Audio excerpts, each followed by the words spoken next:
They say it's all about the journey. So we're biking across northwestern China's remote grasslands to learn the true story of China's Tibetan Buddhists. We're on a mission to find out what life is like for them. They live on these cold, harsh plains, but things can heat up in an instant. And we're finding out the hard way just what that means. Riots broke out in Lhasa, in Shaha, and all over the region. The government put us on a plane and sent us out of town. I'm Jeff Hutchens, and I'm a photographer. I'm Peter Hutchens, and I'm a filmmaker. We grew up in China, and now we're going back. To capture China in its moment of change. And there's only one way to do that. To get lost. All right, Pete, you be Greg LeMond, I'll be Lance Armstrong. I'm sure these are the same kind of bikes they use in the Tour de France. Hey, Jeff, check that out. We got a game going on. You want to play a little pickup basketball? Sure. We've come this far. Who would ever expect to find a bunch of Tibetan herders playing hoops in the hinterlands of northwestern China? Ah, cool. Hey, 我们可以打球吗? 你好. Wonder what the rules of Tibetan pickup b-ball are. 可以看一下?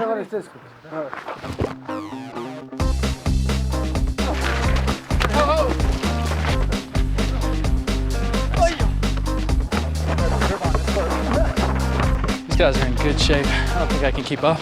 It's not helping that we're about 3,000 meters above sea level. Oh, nice.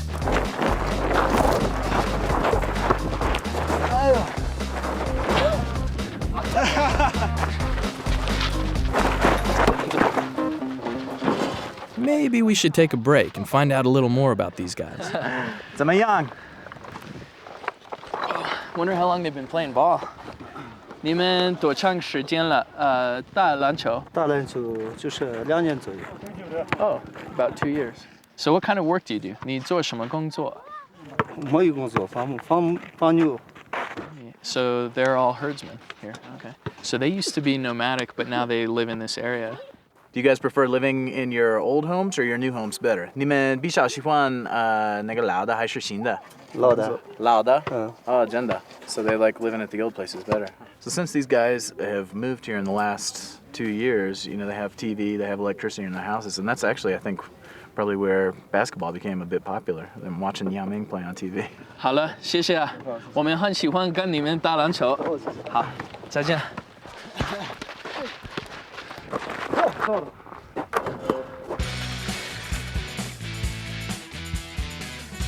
It's like they went to sleep in the 19th century and woke up in the 21st.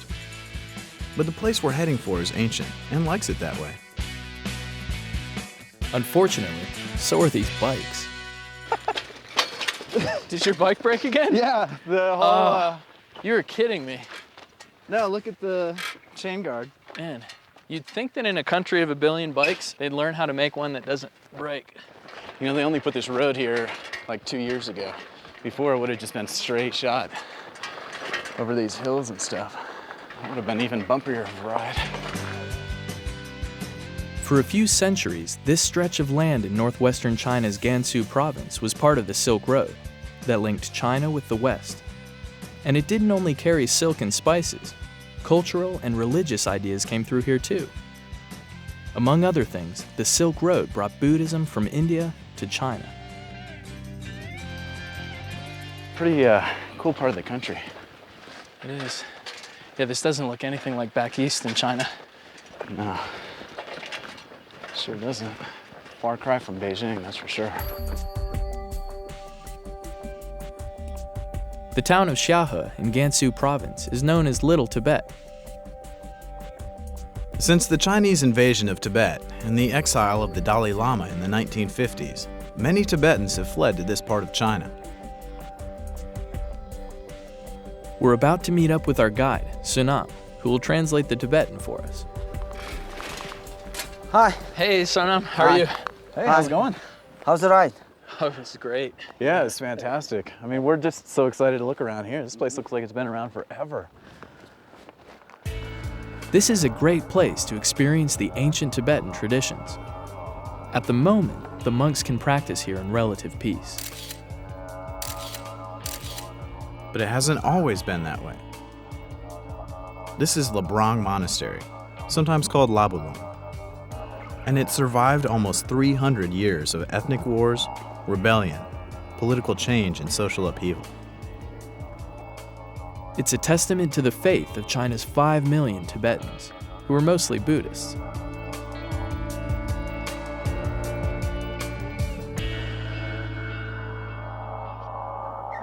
Watching the pilgrims and monks here, I feel like I've wandered back to a different time and place.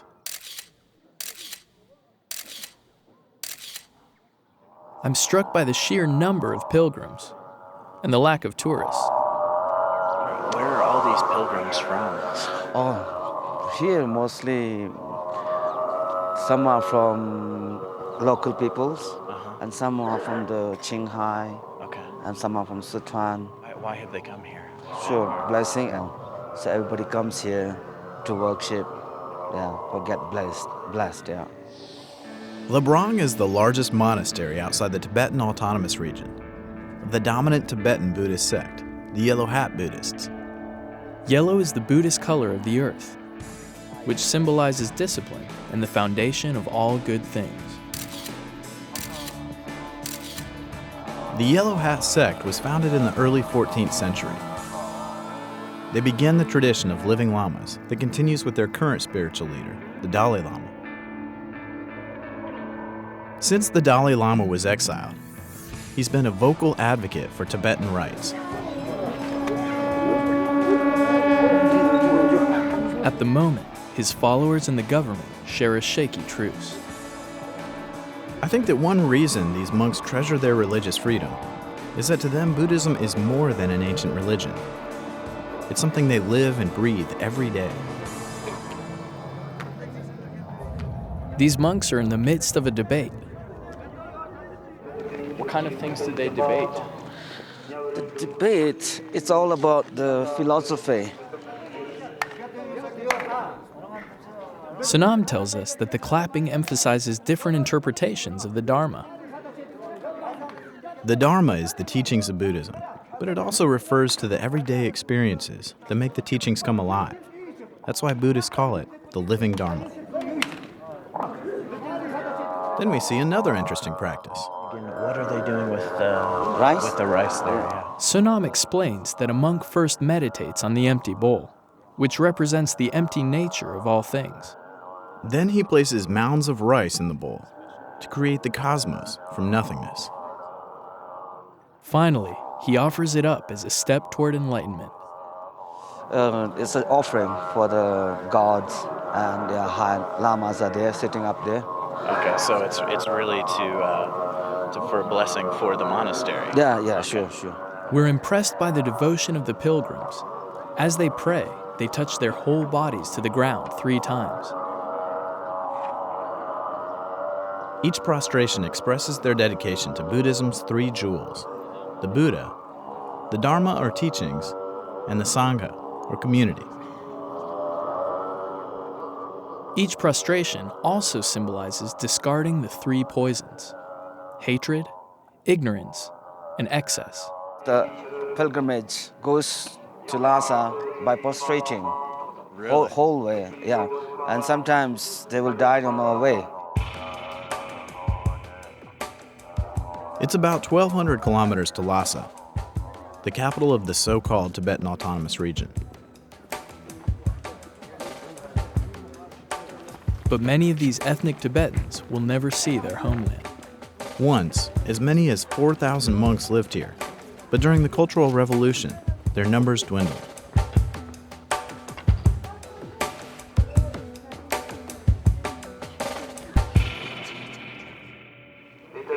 And how many monks are at this at Labalang At the moment? Yeah.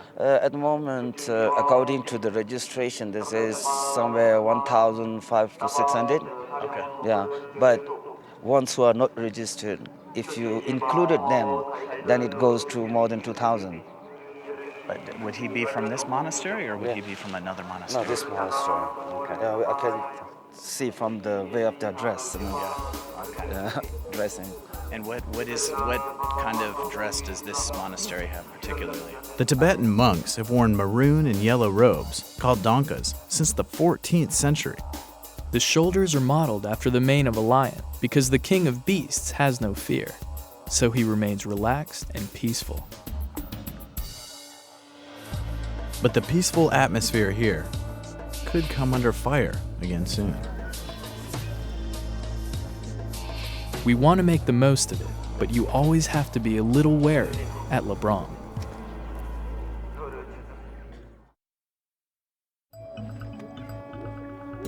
Lebrang means the place where the Buddhist palace stands. It's a place for prayer and study, with 6 colleges, a large library of Tibetan sutras, and also an art museum. And this is an icon of Lebrang, the Grand Gold Tile Hall, one of the monastery's largest buildings. Wow, this looks timeless in here. It has such a cool, kind of musty, ancient, in a lot of ways, smell in here. It's exactly what you'd expect from, this kind of temple. I think a lot of it actually is coming from those yak butter candles. They just have that really distinct smell to them. Yeah, but then there's all the fluorescent lights now. I mean, other than that, this place looks like it could be 200 years ago. Is it okay if we shoot some? Actually, it's not allowed here, but you have a permission, so. Wow, so we're the first ones. It's a rare chance, Yeah. Nobody can get a chance to take photo here. No. We're the first Western media allowed to film inside this temple, which may be a sign of the government's recent tolerance. But lately, we've heard buzz that things are changing. All we can do now is enjoy this while we can.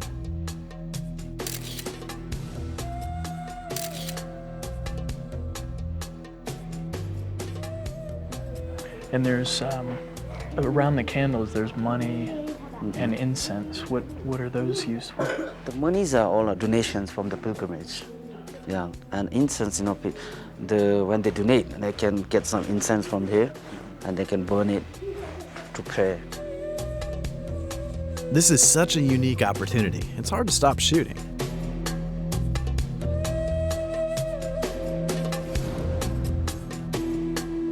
But something outside catches our ear.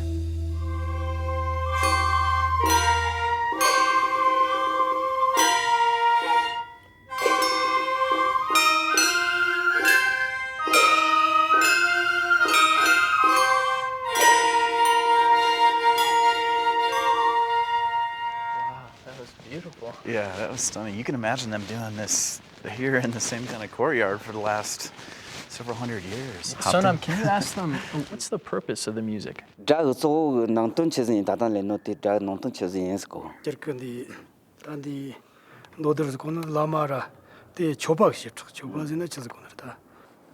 meaning of the music for the lamas, it's like to welcome for the high lamas and also offering to the God. So it's a greeting for the lamas as well as kind of a prayer offering. Gods and also to welcome high lamas.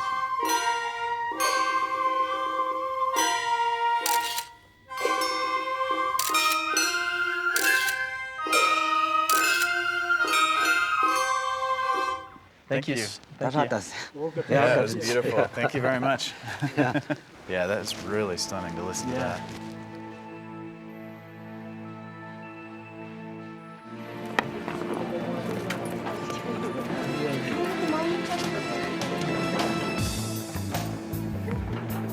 The pilgrims pray pretty much as they have for centuries. Watching them walk the 1.5 kilometer Kora, the pilgrimage path, you really get a sense of their dedication. There are more than 1,000 prayer wheels, and each spin is said to send a scripture toward heaven. But Sunam tells us that there's another group of Tibetan Buddhists who have a temple nearby, the Red Hat sect. I hear they have some surprisingly different customs. The Red Sect was founded in the 8th century. It's the oldest of the Tibetan Buddhist sects.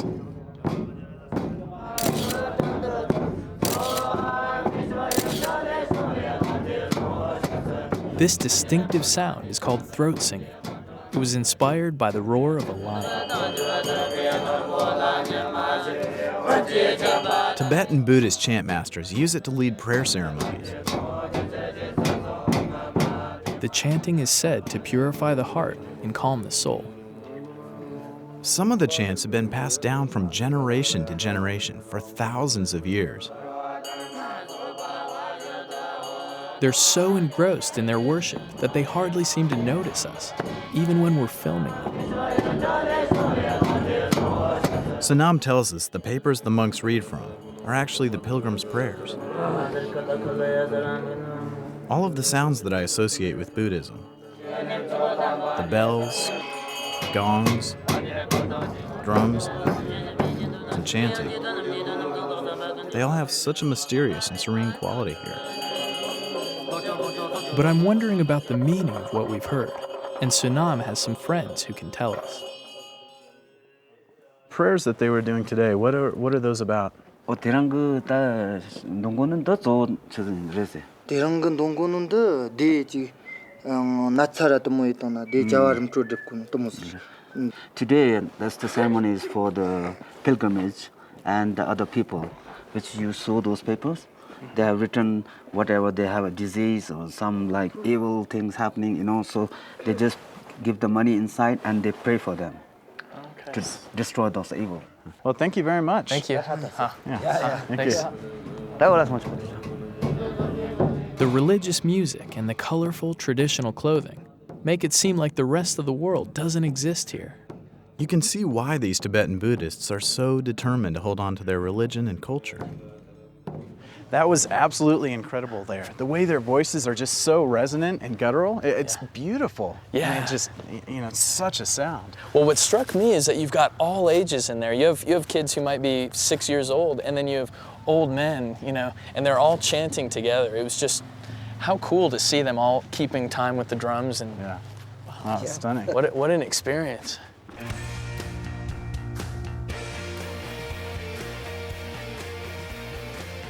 Away from the brilliant colors of the monastery, I'm struck by how monochromatic the winter landscape is. It's awe-inspiring. It feels endless and absolutely unforgiving.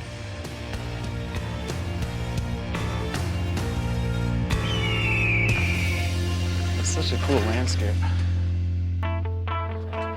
China has so many different types of landscapes, and Gansu as well, I think, has just about everything from desert to the mountains. Like China's ethnic diversity, with 56 different groups, I'm impressed that one nation can contain so much geographic diversity. We're wondering how well the different groups coexist. So we're heading for an ancient fort town in the foothills of the White Mountains that may hold a clue. This is Bajiaocheng, which means octagonal city. It's the only ancient Chinese village that's octagonal, so it has a special place in world architecture. It has 2,000 years old. It was built in Han Dynasty. Bajiaocheng is located at a pass that linked Han Chinese territories to Mongolian ones. So this place was initially built to protect the Han Chinese from the Mongolians about 2,000 years ago. Yeah. Then after the Tibetan people came here, maybe 300 years ago. Today, there's conflict between the dominant Han Chinese ethnic group and the Tibetan minority. Many Tibetans feel they've been left behind by the economic boom in other parts of China. And many resent China's occupation of their Tibetan homeland. And are these guys all, are they pretty much all farmers? Yeah. And the kids that are walking around through the neighborhood, what do you think their life will be like? Will they go to school and then leave the village, or will they leave the village and come back? The kids, when they go to study, they like to come back, when they graduate. But now it's different, They want to go in the big towns like that. I asked Su Nam how important education is considered here. It's the main important, education now. Not like before. Before the religion is important. Now you have to learn. Without education, you can't survive your family, and also you can't catch up with others. Right. You'll always be what do you call that? Uneducated. So how recently would you say that's a change? Has that been in the last? Last 10 years. Oh, really? That recent? Yeah. Wow. So how many families live in this area? Somewhere 100 families. 100 families. And so their families have been living here continuously for roughly the last 300 years? Yeah, that's true. Yeah. Seeing the farm families with their homes and animals, it seems like life here is pretty much the same as it was 300 years ago. Then I spot a clue to the changes here. I can't believe we're in a 2,000-year-old fort, and yet you've got power lines and even solar panels on some of these. And some of the houses look new too. They're building it up. Do you see the satellite dish? Yeah, that's an interesting contrast with the adobe walls here. Wow. The strange thing is this place actually reminds me more of the American Southwest than anything else. I mean, you have the mountains in the background, the whole color of the landscape, and then these walls, like the clay mud walls, it's sort of like adobe. How do they construct these walls? I guess it's the clay mud, but then what is this smoother part? It's cow dung. Oh, sorry, the yak dung. Yak dung? Yeah. So they use yak dung for everything then? Yeah. For making fires and then they milk the yaks, they make cheese, yak eat 'em. butter. You eat the yaks. I mean, that's that great sort of beef jerky Yeah. thing that we had. I Yeah, love it. and even in the monasteries, they have the yak butter lamps. Yeah. So they really get some use out of yaks. I suppose you have to be pretty resourceful in general to live out in this kind of environment. I mean, this is not an easy place to live, it seems like. I just know every time the cold wind whips through here, it makes me thankful for home. Westerners like us might feel the urge to tame this wild place, but the Buddhists believe in harmony with nature, not dominance over it.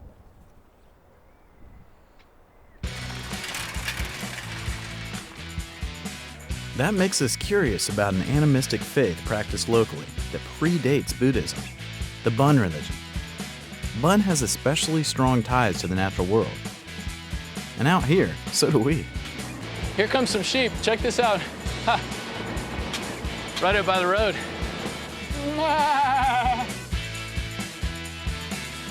We're biking over to visit a nearby Bun monastery.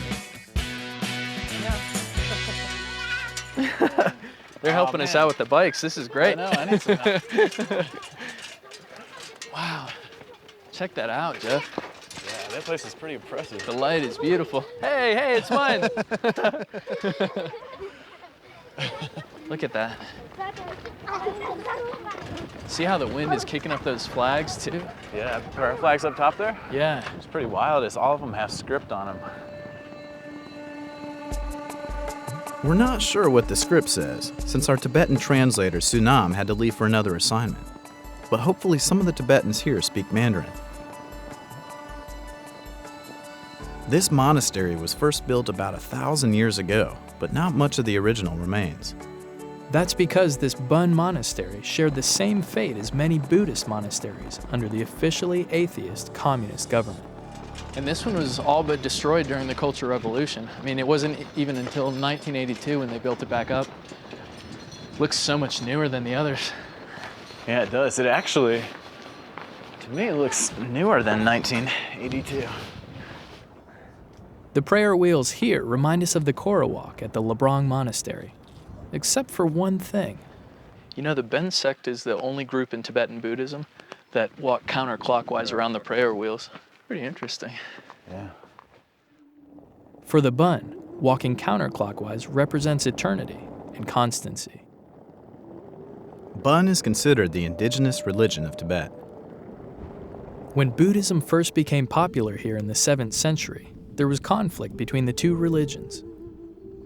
But over time, in the interest of survival, the Bun followers absorbed some of the Buddhist concepts. They also kept Bun practices, which gave them a feeling of control over their unpredictable environment. So far, I'm glad to see that the Tibetan Buddhists seem to be enjoying a time of peace here in Little Tibet. Yeah, when we were first coming out here, you don't really know what to expect. Is Tibetan culture and religious life and everything gonna look like what you imagine it is, or what it was 50 or 100 or several hundred years ago, or is it all gonna be changed? And I've been really impressed to see how much of the culture seems like the Tibetan people are holding on to. Walking through some of the monasteries and seeing how real so much of it is it's pretty cool and pretty surprising. It's kind of funny, and I feel extremely cheesy saying it, but it does make you feel that there's something here that's different from other places in the world. Just as we're thinking about how peaceful it is, suddenly everything changes. Protests ignite in several Tibetan communities, including the Labrang Monastery, where we just were. As Western journalists, just a few days ago we had special filming privileges. Not anymore. And the situation quickly escalates.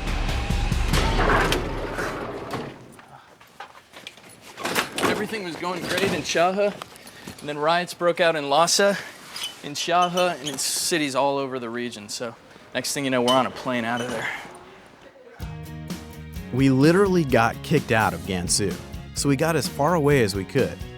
We're about 1,500 kilometers south of Shahe, in Xishuangbanna, in southern Yunnan province. We're in the tropics near the border with Thailand and Laos. The temperature's hotter here, but the politics are cooler. Life seems a lot more relaxed in this region, and frankly, we need to decompress. We're doing a series about change in China, and yet when the demonstrations broke out in Lhasa and in Shahe, we found out that there are some things in China that just don't seem to change. I mean, the feel of that, with the police coming in riot gear and the soldiers marching in cadence, it really had the feel of Tiananmen Square or something like that. These were the biggest demonstrations since 1989. Suddenly you're back 20-something years and the government just shuts you down. No questions asked. When we saw those troops and the police coming into the town in full riot gear, just those convoys rolling into town, I knew, and I'm sure we both knew, that if we picked up our cameras and tried to shoot anything of that, we would be gone. Yeah, and not just out of Gansu, out of the country. China just has this ability to say, you know what, everything's getting too intense, get out of here. Well, now that we've gotten kicked out of there, it's kind of like, where do you go? But this is a pretty logical place to come, because we can still see how Buddhism interacts with people's everyday life. And down here it's a different kind of Buddhism. It's Hinayana Buddhism. We've gotten to see the impact of Tibetan Buddhism on the daily life of Tibetans in Gansu, and now we get to come to a completely different part of China. We're in Xishuangbanna, where the climate is much more temperate, and I imagine the Buddhism, the Hinayana Buddhism, is going to be a lot different than what we saw in Tibet. The term Hinayana means lesser vehicle and is insulting to many believers, but it's also what the local monks here call themselves. This area of China's southern Yunnan province is known as the Xishuangbanna Dai Autonomous Prefecture. It's the home of the Dai people, as well as 12 other ethnic groups.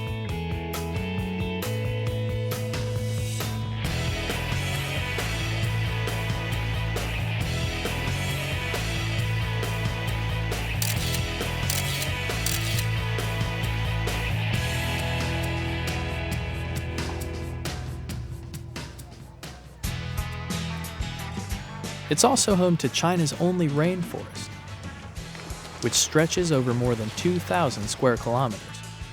We're curious about whether the Hinayana, or Theravada as they're more commonly known, are as tied to the environment as the Tibetans are. To start our journey, our guide takes us to an area of the forest that's popular with families and local wildlife. Our guide's name is Li, but he speaks so fast in both Chinese and English that we've nicknamed him Quickly. Oh, this is the monkey. Oh, every morning the monkey come to here, eat the food here. That's cool. What do they feed them? Peanuts and corn. Peanuts and corn. Did you see that one swimming? I didn't know monkeys actually swam. All they do is sit around pick bugs out of each other's fur, eat. These guys go swimming. Yeah. That's exactly what I want to do for the rest of my life. Yeah. It's fun too. I mean, they look like everything they're doing, they're getting just from point A to point B, but it looked like they're having fun at it. Yeah.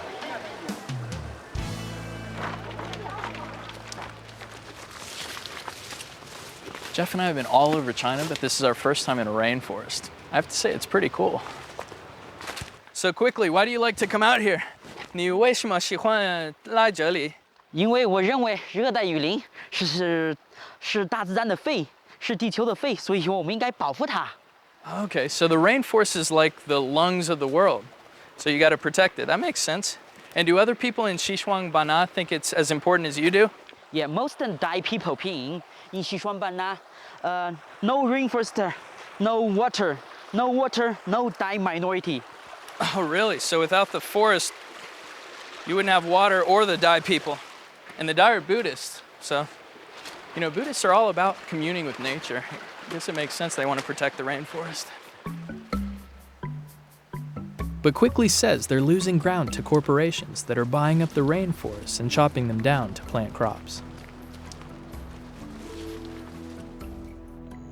Quickly, how long has this all been a banana plantation? About 3 years ago, before here, lot of this area is a rainforest. So it's pretty much the rubber and banana plantations and some of the rice fields that are taking over that old rainforest land. Population growth and increasing prosperity are driving up the demand for food and other agricultural products. So in the past 30 years, southern Yunnan's rainforest has been cut by more than half. At the edge of the rainforest, traditional family farms are feeling the pressure too. Corporations are buying up the small, sustainable farms that have been in families for generations. They grow mushrooms and wild vegetables. They even grow flowers, roses, carnations, and chrysanthemums. For now, some farmers resist the temptation of newfound prosperity to keep their older traditions alive. And China has looked like this for the last 50 years out in the provinces. Yeah. Reminds me of growing up in Guangzhou when we were kids.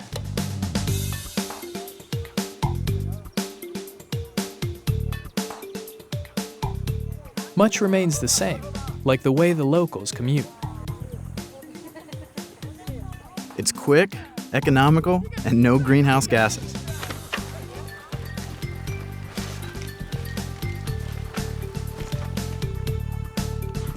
Whoa, that is silver. So this is not the end of the line then, apparently. We can just cross over here on the boat? Yeah, take care. It's nice, pretty undeveloped back here, huh? Yeah, it's very quiet. Yeah. So does this guy do this all day long, just ferry people back and forth from the fields back into their homes? Yeah, every day. Pretty efficient way to get across. Yeah. 有到了。 Watch out, the boat is Okay, 我们 super 到了。 slippery. 我们到了。 Okay, one by one. But we can literally see change on the horizon. Looks like Jinghong's developing pretty quickly over there, huh? Yeah. It's been an awesome couple of days in the farmlands and rainforests of Xishuangbanna. We take a moment with Quick Lee to reflect on what we've seen. Yeah, thank you. It's nice to drink some cold water, huh? Yeah, nice water. Because very, very hot. Yeah. Yeah, it's definitely rainforest area down here. You can tell it's so humid. But it's nice. I've loved walking through the forest yesterday and just biking around today. It's been really, really cool. Yeah. Thank you. Cheers. Yeah, cheers. Yeah. We're sorry to leave Quick Lee in the natural beauty of the rainforest. But we want to meet some local Buddhists and see how they fit into the landscape. Surprisingly, we find them in the bustling capital city of Jinghong. It's not far from the forest, but it feels a world away.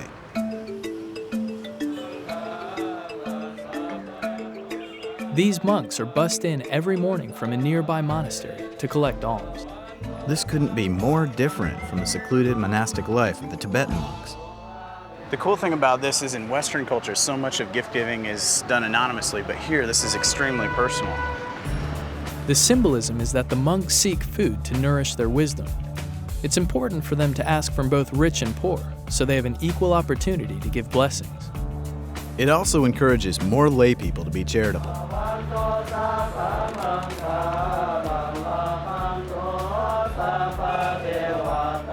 We want to capture these monks in their modern urban environment, as we did with the Tibetans at their ancient monasteries.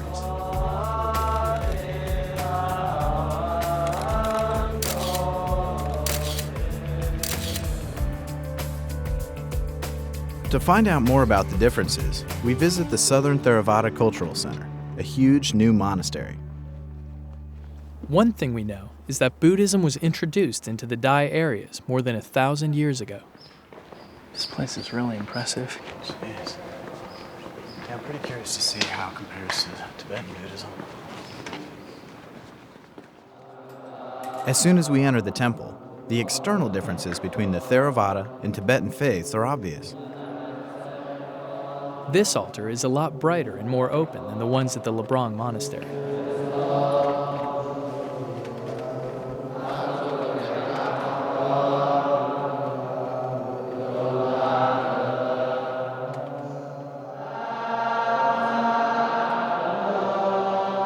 And the chanting is so much lighter than the deep Tibetan throat singing. The religious art is different too. Some of the Tibetan deities seem pretty ferocious. These deities look a little more peaceful.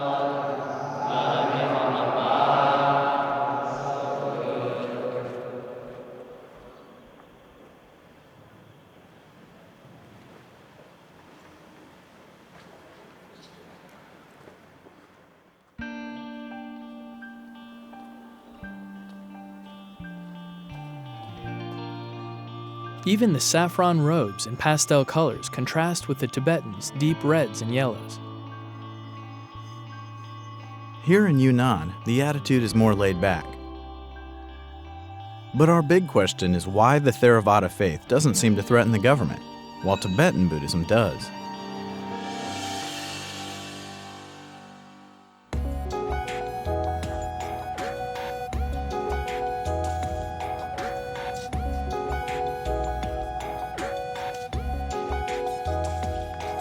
Our search for answers takes us to a smaller, older temple in the village of Mengyangguan.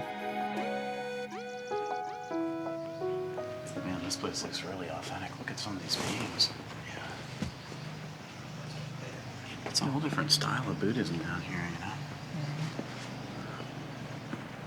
Is that it's a Tibetan monk, though. Looks like. Is it? Yeah, he's not in the saffron robe. Like, he's got the yellow and the red. Yeah, it's true. Most of the guys down here have the saffron. You think he actually is from Tibet? I'm not sure. I don't know why he'd be down here. That would be crazy lucky for us if he is. I'd love to talk to him. Should we see?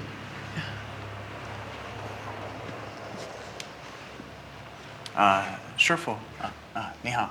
你好。我们两个人可以问你问题。可以。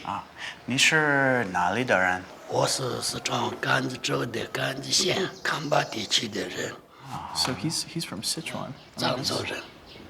Oh, man. And Sichuan's where a lot of this stuff is happening right now. Yeah, there's actually a big monastery there. A big Tibetan Buddhist monastery. Oh, So he must be Tibetan Buddhist, yeah. monastery. A number of Tibetan monks have been killed in Sichuan recently by Chinese government troops during anti-government protests. It turns out that the monk is Tibetan. His name is Ishi Jewu. We ask him to tell us more about the different philosophies of the Theravada and Tibetan faiths. He invites us to a Theravada religious festival tomorrow, so we can see for ourselves. 谢谢。谢谢。再见。 But for now, the monk suggests we visit a local tea plantation. And as many times as we've been to China, this will be the first time we've ever seen how tea is grown. You know, like one of the animist villages in this area. Oh, check out this gate. This is pretty cool. This is a Hani village, I think, right? So, and they're mostly animists. Yeah. I guess there's a meaning behind all the different parts of the gate. You've got the 7 layers of heaven up top, and then I'm just looking at these 2 rather graphic figures on each side. It is hard to ignore. He looks happy to see us, though. But actually, those are supposed to scare away ghosts and stuff. You know, there's stuff for the harvest. Those rings are meant to protect things. I mean, there's a lot of meaning behind it. Looks pretty different than the Tibetan stuff, huh? Yeah, it's much rougher. Animism predates Tibetan Buddhism, and it's also tied to nature.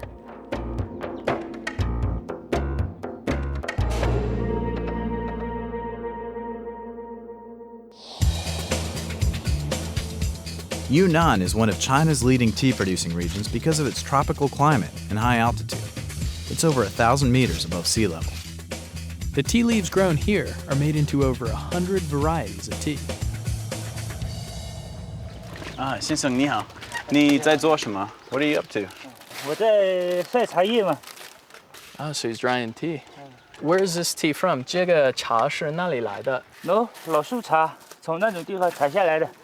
From old trees or big trees over there? Oh, cool. All right, cool.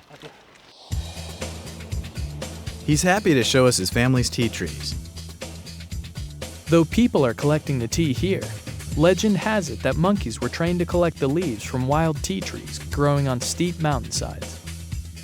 Not such a bad idea. So some of these tea trees have been around here for hundreds of years. Man, what a place to have to cultivate them too. It's a beautiful area. 你不害怕? You're not scared? So what kind of tea leaves do you look for when you pick them? 你们比较喜欢什么样的茶？新的还是老的？新的。 Okay, so they like taking the new leaves better than the old leaves. Yeah, thanks. Do you also eat this? 吃也吃，喝也喝。好吃，甜甜的。It actually, yeah, it tastes like tea. It's bitter. It does. It doesn't taste like tea right at first, but it's the aftertaste that really. Yeah. It's like jasmine tea. How long have you been doing this kind of work? 可能58了哦。58年了。 Oh, 真的, 58 years. But the family has been farming tea for several generations. I wonder how many teacups you can actually get out of a full basket like that. 那么多茶，泡多少杯茶？这个嘛可以泡10个人10杯嘛，10杯嘛可以泡。 10 cups. Okay, 10 cups. That's actually a lot less than I would have thought. That's hard work then to get a full pot. Yeah, well, I guess after all the processing and drying, I mean, it makes sense. 我回去泡给你们喝嘛。要不？好的，可以，可以。可以。给你们吃。好吧。给你们好的。泡。I'd love a cup of tea. Great. We learn that in Buddhist temples, where monks follow strict dietary rules, drinking tea is one of their few pleasures. And I bet it also helps them stay awake while meditating. You know, it seems only right that after all the time we've spent in China and all the cups of tea we've had, we're finally getting it from the source. All I know is that after all the stuff that we went through in Gansu, just getting manhandled and basically kicked out of the province, it's nice to sit back here where it's beautiful weather and just chill and drink some tea. I mean, that's exactly what we need. I'll drink to that.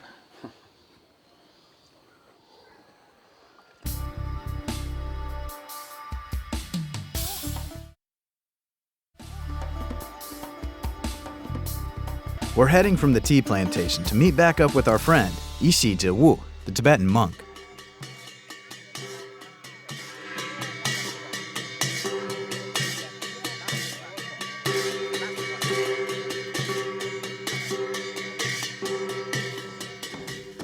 At Mengle Cultural Park in southern Yunnan province, we have the rare opportunity to watch Theravada dancers while sitting with a Tibetan monk.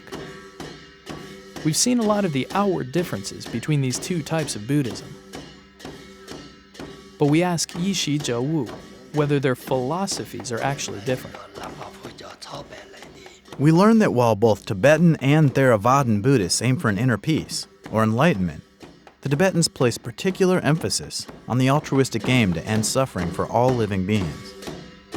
But differences aside, Yishizhe Wu seems to enjoy the dancers.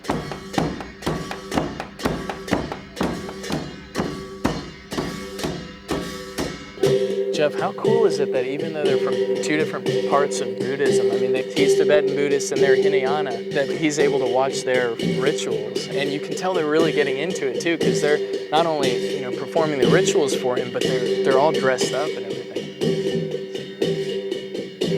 This has got to be such a different type of Buddhism to what he's accustomed to. Yeah, it's definitely different from what we saw in Shahe.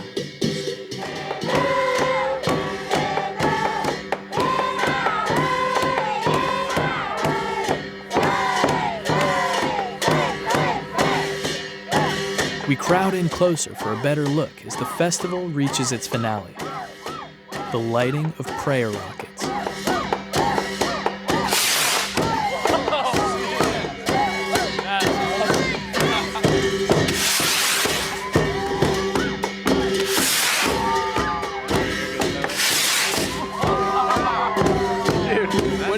That's what you get when you combine the country that invented gunpowder with, you know, Buddhist festivals. That's great.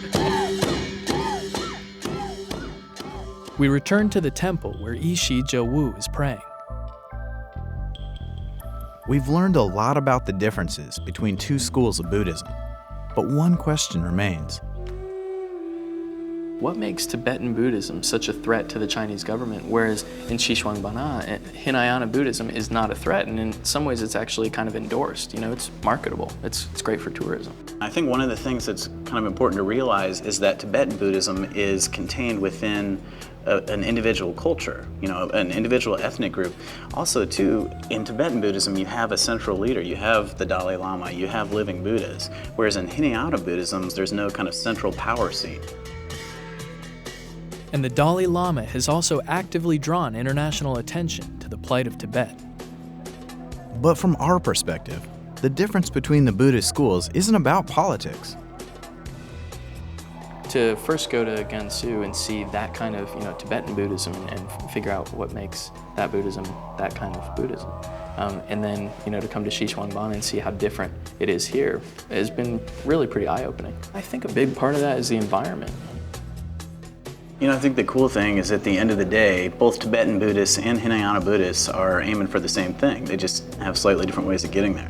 I guess that's the bottom line. It's all about the journey.